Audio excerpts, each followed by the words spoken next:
बता दें आपको कि लाडवा विधानसभा में बीजेपी का ग्राफ बढ़ता नजर आ रहा है। जी हां, यहां 21 गांव के सरपंच ने पार्टी की सदस्यता ली है।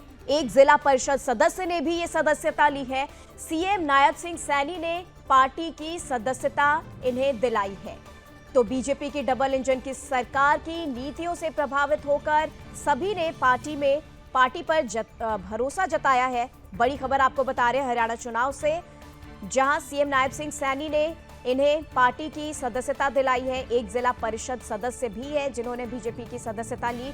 इसी के साथ 21 गांव के सरपंच हैं जिन्होंने बीजेपी पार्टी की सदस्यता ली है। लाडवा विधानसभा में बीजेपी का ग्राफ बढ़ता नजर आ रहा है और कहीं ना कहीं कह सकते हैं बीजेपी का ग्राफ अगर बढ़ता नजर आ रहा है, 21 अब जो सदस्य हैं बीजेपी के वो बढ़ते नजर आ रहे हैं। यहाँ 21 गांव के सरपंच बीजेपी में शामिल हो गए हैं, बीजेपी पार्टी की सदस्यता उन्होंने ली है। इसके साथ एक जिला परिषद भी हैं जो कि बीजेपी पार्टी की सदस्यता उन्होंने ली है। सीएम नायब सिंह सैनी ने अपनी मौजूदगी में इन्हें पार्टी की सदस्यता दिलाई है।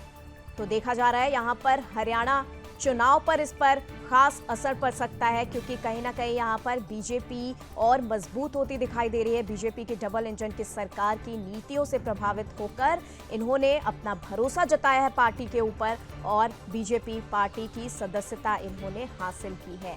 वहीं सीएम नायब सिंह सैनी की मौजूदगी में ये सदस्यता हासिल की गई है। सीएम नायब सिंह सैनी ने इन लोगों को सदस्यता दिलाई है। लाडवा विधानसभा में बीजेपी का ग्राफ बढ़ता नजर आ रहा है।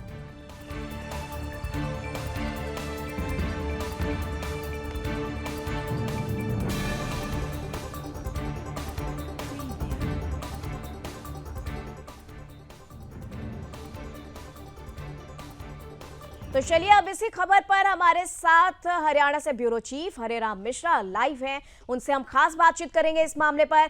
हरेराम जी, जानना चाहेंगे यहाँ पर हरियाणा चुनाव में बीजेपी का जो ग्राफ बढ़ता दिख रहा है, यहाँ पर 21 गांव के सरपंच ने पार्टी की सदस्यता ली है, एक जिला परिषद भी है जिन्होंने बीजेपी की सदस्यता ली है। क्या लग रहा है इससे हरियाणा चुनाव पर क्या असर पड़ेगा? देखो, अगर लाडवा की बात करें तो खुद मुख्यमंत्री नायब सैनी यहाँ से चुनाव लड़ रहे हैं और उनको लेकर के लाडवा में भी लोगों में उत्साह नजर आ रहा है। यही वजह है कि कल देर रात में 21 सरपंच गांव के जो है वो कांग्रेस पार्टी को छोड़ करके बीजेपी ज्वाइन की है उन्होंने, और मुख्यमंत्री मनोहर लाल खट्टर का यहाँ पर समर्थन किया है। और आज जो है मुख्यमंत्री के लिए ही अमित शाह, केंद्रीय गृह मंत्री अमित शाह जो है यहाँ पर रैली कर रहे हैं, जो कि मुख्यमंत्री नायब सिंह सैनी के लिए यहाँ पर वोट मांगेंगे। उनकी यहाँ हरियाणा में 2 सभाएं हैं, एक मुलाना में जहाँ बीजेपी उम्मीदवार संतोष सारवान के समर्थन में गृह मंत्री अमित शाह वोट मांगते नजर आएंगे, वहीं दूसरी सभा जो है लाडवा में है जहाँ पर मुख्यमंत्री नायब सैनी के लिए वो प्रचार करने के लिए आ रहे हैं। तो लाडवा से सीएम नायब सिंह सैनी है, वहां से अमित शाह भी आज चुनावी जनसभा को संबोधित करने वाले। क्या लग रहा है इससे क्या वोट बैंक पे कोई असर पड़ेगा?